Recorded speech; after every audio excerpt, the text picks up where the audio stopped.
It is a very hard job. It's a lot of work, but it is an amazing job. It is so rewarding, and I go home every day knowing that I helped a student get that much farther in their school career.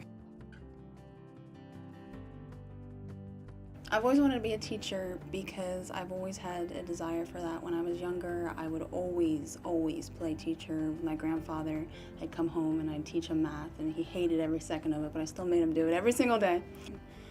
When I got into college, about my junior year, I finally took my first science class because I was avoiding it the entire time. And I realized that I really liked science and I really enjoyed it, and that's when I knew I had to switch my major, because I knew I could instill that passion into some of my students that I didn't even realize I could have had.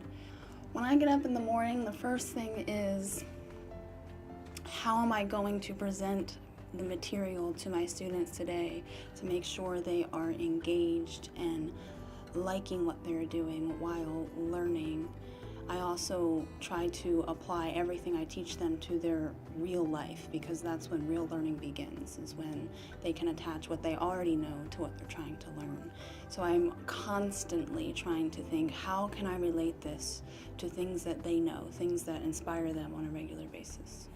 When I first started teaching right after my internship, I went into a classroom and there was a student who did not respect authority, didn't want to have anything to do with any type of authority, including teachers, and she would sit in class and face the opposite direction of me, and it took a couple of days, and I finally said, okay, this is not going to work, so I told her I wanted to see her after class, and I think she was expecting that tough, you need to change your attitude, but I didn't say that. I said, I'm happy to see you every single day, and every day you walk in my classroom, I'm happy to see you, and what I want you to do tomorrow when you come into the class is just smile.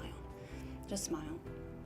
And the next day she came in, and I kind of, sort of noticed a smile, maybe a little bit, and I wrote her a note, and I said, I'm happy to see you smiling. And from that point on, she was a star student. And at the end of the year, she came up to me and she gave me a hug and she wrote me a note. And she said, Ms. McIntyre, you're my favorite teacher and you really know how to make learning fun. So she went from a student who wanted nothing to do with my class to a student who sat up front, was attentive, respectful, and one of the best students out of all of my students. So it was amazing to hear that. I love it. I love every second of it. Even the stressful days are still amazing.